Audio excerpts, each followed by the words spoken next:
Hello everyone, जैसा कि आप सबको पता है हमने हमारी पहली यूनिट कंप्लीट कर ली है। तो इससे पहले जब फर्स्ट और सेकंड चैप्टर कंप्लीट हुआ था तब हमने उन दोनों चैप्टर्स का रिवीजन भी किया था। वैसा ही हम आज भी करेंगे। थर्ड और फोर्थ चैप्टर कंप्लीट हो चुका है तो अब हम उन दोनों चैप्टर्स का रिवीजन करेंगे। तो स्टार्ट करते हैं थर्ड चैप्टर के साथ। थर्ड चैप्टर का नाम आपको याद होगा, pollination, fertilisation and development of embryo, right, embryo and endosperm. तो पहले पॉलिनेशन से स्टार्ट करते हैं। पॉलिनेशन एक ऐसी प्रोसेस होती है जिसमें पॉलन ग्रेन स्टिग्मा पर ट्रांसफ़र होता है, यानी पॉलन ग्रेन का एंथर से स्टिग्मा पर ट्रांसफ़र होने तक की प्रोसेस पॉलिनेशन या परागण की प्रक्रिया कहलाती है। ये दो टाइप से होती है, पहला है सेल्फ पॉलिनेशन और दूसरा है क्रॉस पॉलिनेशन। सेल्फ पॉलिनेशन में पॉलिनेशन की प्रोसेस सेम फ्लावर के अंदर होती है, जबकि क्रॉस पॉलिनेशन में पॉलिनेशन की प्रोसेस दो अलग अलग फ्लावर के बीच में होती है। सेल्फ पॉलिनेशन यानी स्व परागण भी आगे दो टाइप्स में विभाजित है। कौन से दो टाइप्स है? पहला है ऑटोगैमी और दूसरा है जिएंटोनोगैमी। तो आप देख सकते हैं सेल्फ पॉलिनेशन आगे डिवाइडेड है ऑटोगैमी में और जिएंटोनोगैमी में। ऑटोगैमी में आपको याद होगा कि ऑटोगैमी सेम टू सेम वैसे ही डिफाइन होती है जैसे हम सेल्फ पॉलिनेशन यानी स्वपरागण को डिफाइन करते हैं। ऑटोगैमी को स्वनिषेचन भी कहते हैं। इसे हम कैसे डिफाइन करेंगे?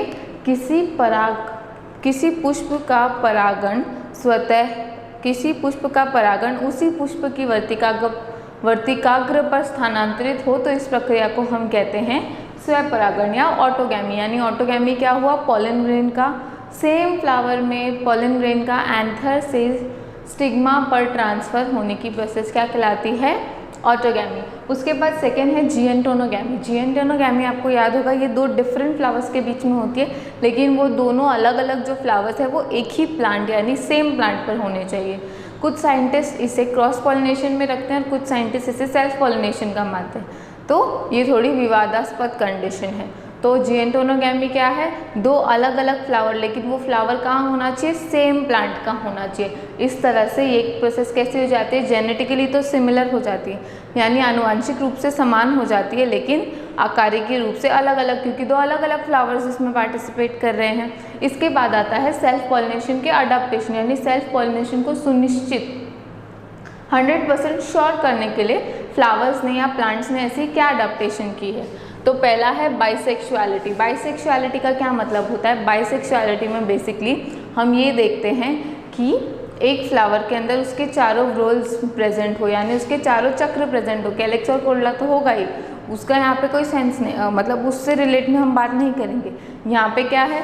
जो थर्ड और फोर्थ रोल होता है, यानी मेल और फीमेल रोल जो होते हैं वो दोनों ही यहाँ पर प्रेजेंट होने चाहिए, जिससे कि ये सुनिश्चित हो सके कि यहीं पे जो पॉलन ग्रेन बन रहा है वो यहीं पास वाले स्टिग्मा पर आकर ट्रांसफ़र हो।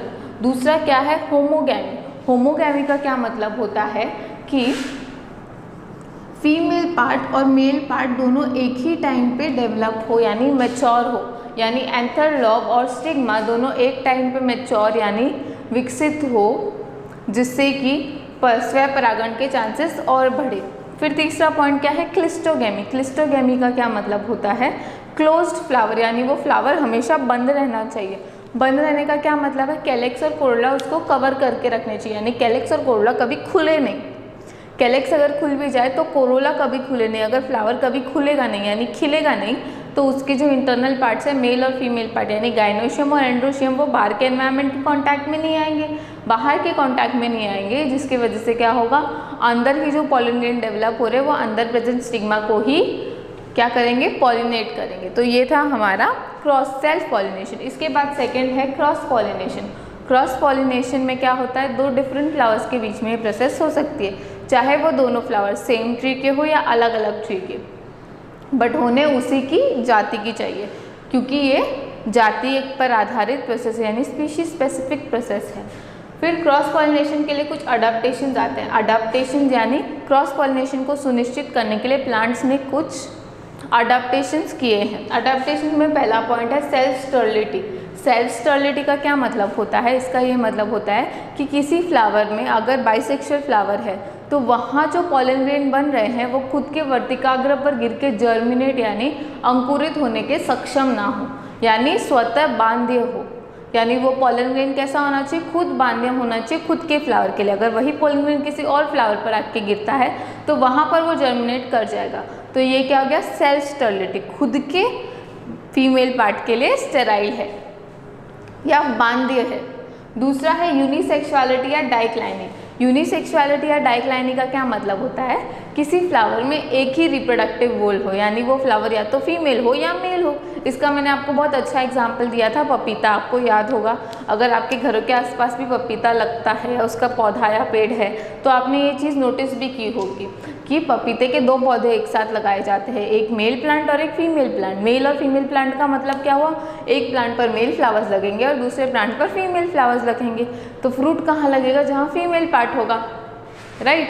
तो यूनिसेक्सुअलिटी से ये डिसाइड होगा ना कि एक फ्लावर का पॉलन ग्रेन, और सॉरी एक प्लांट पे जो फ्लावर्स लग रहे हैं वो मेल थे, वहाँ से पॉलन ग्रेन किसी भी मीडियम के थ्रू, हवा या इंसेक्ट्स, इन सब के थ्रू कहाँ आ गए, पास में खड़े फीमेल प्लांट के ऊपर, वहाँ पर जाके उन्होंने स्टिग्मा को क्या किया, पॉलिनेट किया। तो ये क्या कहलाता है, यूनिसेक्सुअलिटी। फिर है डाइकोगेमी। डाइकोगेमी को हिंदी में हम कहते हैं भिन्न काल पक्वता। अब डाइकोगेमी का क्या मतलब होता है, डाइकोगेमी का मतलब होता है कि मेल और फीमेल दोनों पार्ट अलग अलग टाइम पे मैच्योर हो, जैसा कि हमने यहाँ देखा था होमोगेमी में कि ये सेम टाइम पे मैच्योर होने चाहिए, पर डाइकोगेमी में क्या हो जाएगा, ये अलग अलग टाइम पे मैच्योर होंगे। तो ये भी 2 टाइप से होता है। पहला होता है प्रोटोएंड्री। प्रोटोएंड्री में क्या होता है कि मेल पार्ट पहले डेवलप हो जाता है, जैसे नाम में लग रहा है, प्रो का मतलब होता है पहले और एंड्री का मतलब होता है एंड्रोशियम यानी मेल पार्ट। तो मेल पार्ट पहले डेवलप होगा और फीमेल बाद में, जिससे कि जो पॉलन ग्रेन पहले निकल गए उन्हें बाहर जाना पड़ेगा, वो खुद के फ्लावर में प्रेजेंट फीमेल को फर्टिलाइज नहीं कर पाएंगे। दूसरा है प्रोटोगाइनी। प्रोटो का मतलब होता है पहले, गाइनी का मतलब होता है गाइनोशियम यानी फीमेल पार्ट। इसके बाद आता है हर्कोगेमी। हर्कोगेमी का क्या मतलब है कि कोई ना कोई संरचनात्मक चेंज आता है जिसकी वजह से वो पॉलन ग्रेन खुद की फीमेल को फर्टिलाइज ना कर पाए। इसको मैंने आपको जो डायग्राम वाला वीडियो था, जो पिक्चर्स वाला वीडियो था, उसमें एक बहुत ही सुंदर फ्लावर के थ्रू समझाया था, जिसमें उसका स्टिग्मा इस तरफ फेस किए हुए था और उसके जो एंथर्स थे वो इस तरफ फेस किए हुए थे, जिससे क्या हो रहा था, एंथर ऐसे भी आते हैं तो उसके बैक पर लगते हैं, जिससे सेल्फ फर्टिलाइजेशन नहीं हो सकता। तो ये किस में आता है, हर्कोगेमी में। क्या होगा यहाँ पे, कोई ना कोई संरचनात्मक डिफरेंस आना चाहिए।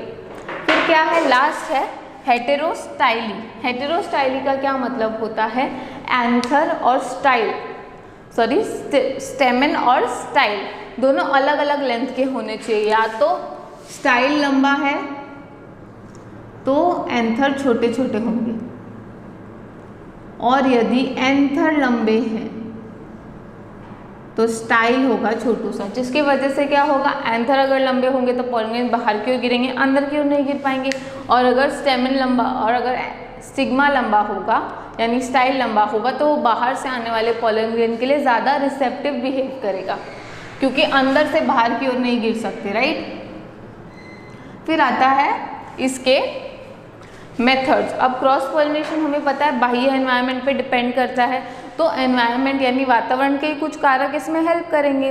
तो वो फैक्टर्स क्या हैं, तो उन्हें हम कैसे स्टडी करते हैं, मेथड्स ऑफ क्रॉस पॉलिनेशन। किस हेडिंग में स्टडी करते हैं, मेथड्स ऑफ क्रॉस पॉलिनेशन। इसका पहला टाइप है एनीमोफिली। एनीमोफिली में कैसे हो रहा था, वायु यानी हवा के द्वारा, बाय एयर। एनीमोफिली इसके एंड एनालॉजी ये है, यहाँ पे एयर है, एयर का AER एयर और एनीमोफिली का A, तो इससे आप समझ जाइएगा एयर, तो हवा के द्वारा यदि होता है। और यहाँ पे क्या कैरेक्टर थे, यहाँ पे फ्लावर को कैसा होना चाहिए, ड्राई होना चाहिए, पॉलन ग्रेन्स बहुत सारी संख्या में लगने चाहिए, और कैसे होने चाहिए, ड्राई होने चाहिए। और इसकी वर्तिका के क्या कैरेक्टर होने चाहिए कि वर्तिका में कुछ स्पेसिफिक कैरेक्टर होने चाहिए, यानी वो या तो ब्रशिंग होनी चाहिए, उस पर बहुत सारे ब्रश या फिलामेंट लाइक स्ट्रक्चर लगे हुए होने चाहिए, जिससे वो काफ़ी आसानी से उड़ते हुए पॉलन ग्रेन्स को कैच कर पाए। फिर क्या है, हाइड्रोफिली। अब इसकी क्या ट्रिक होगी, हाइड्रो से हमें पता है हाइड्रो वाटर से रिलेटेड वर्ड है, तो इससे ज़्यादा याद करने में दिक्कत ही नहीं होनी चाहिए। ये भी 2 टाइप्स का होता है, हाइड्रोफिली यानी जल के द्वारा, यानी यहाँ पर माध्यम का कार्य कौन करेगा, जल। तो ये उन पौधों के लिए काम करता है जो जल में उगते हैं या जल सतह पर पाए जाते हैं। तो ये 2 टाइप से होता है, एक होता है हाइफाइड्रोफिली। हाइफाइड्रोफिली को जलाद भी कहते हैं, हिंदी में क्या, यानी ये ऐसे पौधे होंगे जो संपूर्णतः जल के अंदर रहते हैं, यानी सबमर्ज प्लांट, जो कैसे होते हैं, पूरी तरीके से पानी में डूबे हुए होते हैं, तो वो पानी के अंदर ही फ्लावर लगते हैं और पॉलन ग्रेन्स भी पानी के अंदर ही रिलीज किए जाते हैं। दूसरा क्या है, एफाइड्रोफिली। एफाइड्रोफिली हाफ सबमर्ज प्लांट होते हैं, इन्हें हाफ फ्लोटिंग या half submerge rooted and floating plants भी कहा जाता है। अगर आपको ये जो मैं नाम ले रही हूँ ये याद नहीं होते तो भी कोई दिक्कत नहीं है, हमें बस प्रोसेस से मतलब है यहाँ पर। यानी ये पौधे कैसे होने चाहिए, इनके फ्लावर्स सतह पर लगने चाहिए या पौधे खुद सतह पर उपस्थित होने चाहिए। किसकी सतह पर, पानी की सतह पर, जिसकी वजह से क्या होगा, पॉलन ग्रेन्स जो फ्लावर से निकलेंगे वो भी पानी की सतह पर तैरते रहेंगे और सतह पर ही प्रेजेंट किसी दूसरे फ्लावर को जाकर पॉलिनेट कर देंगे। तीसरा है एंटेमोफिली। एंटेमोफिली से क्या पढ़ना है, हमें इंसेक्ट्स पढ़ना है। आपको याद होगा चींटी को इंग्लिश में एंट कहते हैं, क्या कहते हैं, ANT एंट, और उसी से क्या नाम आप याद रख सकते हैं, ऐसे ये एनालॉजी है इसलिए मैं आपको समझा रही हूँ। अगर आप अपने किसी दूसरी तरीके से याद करते हैं तो कोई दिक्कत नहीं, आप जैसे चाहो वैसे याद कर लो। अगर आपको ये वाला पसंद आता है तो आप ऐसे याद कर लो।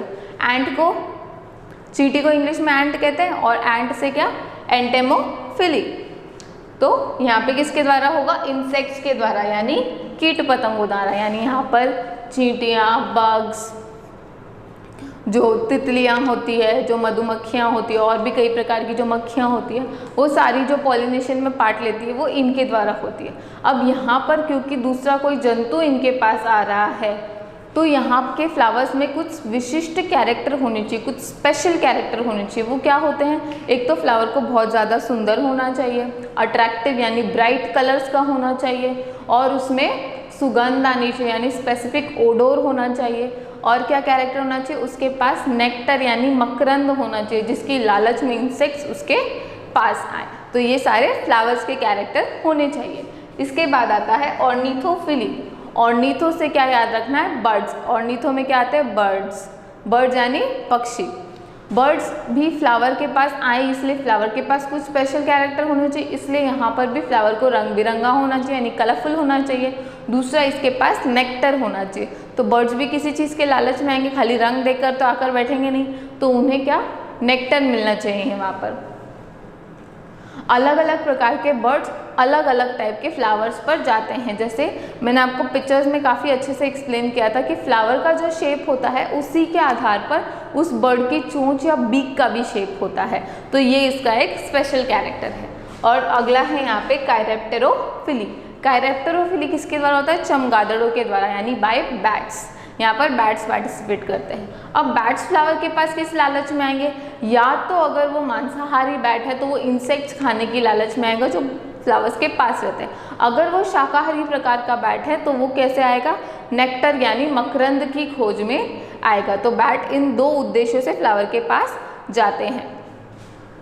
इनके अलावा जो एनिमल्स करवाते हैं उनमें गिलहरी पाई जाती है और क्या स्नेल्स होते हैं और भी कई होते हैं, पर हमें ये 5 तो स्पेसिफिकली याद रखने ही हैं। और साथ में ये 2-3 एग्जाम्पल जैसे स्नेल करते हैं और स्क्विरल्स करती है, तो ये सारे आपको याद होने चाहिए। इसके बाद एक टॉपिक आता है जिसे हम इनकम्पैटिबिलिटी या असंगतता कहते हैं। इसका क्या मतलब होता है, इसका मतलब ये होता है कि पॉलन ग्रेन किसी ना किसी वजह से फर्टिलाइजेशन को पूरा नहीं कर पाता या कोई ना कोई ऐसी अवरुद्धता आ जाती है, ऐसा कोई ब्लॉकेज आ जाता है जिसके वजह से फर्टिलाइजेशन यानी निषेचन की प्रक्रिया पूरी नहीं हो पाती। इसे क्या कहते हैं, इनकम्पैटिबिलिटी। इनकम्पैटिबिलिटी स्पेशली क्यों कह रहे हैं यहाँ पर, क्योंकि यहाँ पर वजह दोनों में से कोई एक होगा। कौन दोनों में से, या तो पॉलन ग्रेन उत्तरदायी होगा इसके लिए, या जो स्टिग्मा वाला पार्ट है यानी जो पिस्टल वाला पार्ट है वो उत्तरदायी होगा। अब ये भी कैसे होता है, इसको 2 प्रकार से बांटा जाता है। पहला है इंटर स्पेसिफिक। क्या है, इंटर स्पेसिफिक यानी अंतर जातीय। यदि किसी और जाति का पॉलन ग्रेन आके किसी दूसरी जाति के फ्लावर पर गिर जाता है तो वो वहाँ पर जाकर जर्मिनेट नहीं करेगा। तो ये क्या हो गया, अंतर जातीय। जैसे गुड़हल का पॉलन ग्रेन अगर लिली के पौधे पर जाकर गिरेगा तो वो वहाँ जाकर जर्मिनेट नहीं होगा, क्योंकि वो लिली का जो स्टिग्मा है वो उसे पहचानता ही नहीं है, वो उसे एक्सेप्ट ही नहीं करेगा। दूसरा क्या है, intraspecific. Intraspecific region में क्या हो जाता है, सेम जाति के अंदर, जैसे हम देखते हैं कि एक ही जाति के फ्लावर में काफ़ी सारी वेराइटीज़ पाई जाती है, उसके वजह से क्या हो जाता है, जेनेटिकली धीरे धीरे कुछ changes, level by level, level by level, level by level का क्या मतलब हुआ, जनरेशन आफ्टर जनरेशन, यानी पीढ़ी दर पीढ़ी, पीढ़ी दर पीढ़ी जो विभिन्नता आती है वो जीन्स में स्टोर होती जाती है और उससे आगे जाके एक नई सब जाति यानी सब स्पीशीज बन जाती है। तो उसे हम क्या कहते हैं, इंट्रा स्पेसिफिक, यानी खुद की जाति का ही पॉलन ग्रेन खुद की जाति के फ्लावर को फ्लावर पर जाके स्टिग्मा पर जर्मिनेट करने में असक्षम हो जाता है। अब ये भी दो प्रकार से, यानी इसके दो वजह हो सकते हैं, इसके रीजन दो हो सकते हैं। पहला क्या है, गैमेटोफिटिक, और दूसरा क्या है, स्पोरोफिटिक। गैमेटोफिटिक यानी युग्मकोद्भिद अवरुद्धता या इनकम्पैटिबिलिटी। इसमें क्या होगा कि कोई ना कोई गैमेट इसमें असक्षम होगा, क्योंकि मेल गैमेट आता है फीमेल के पास, यानी पॉलन ग्रेन्स आते हैं, तो पॉलन ग्रेन के वजह से कोई अवरुद्धता आती है तो उसे हम क्या कहते हैं, गैमेटोफिटिक। पॉलन ग्रेन में किसमें, उसके अंदर प्रेजेंट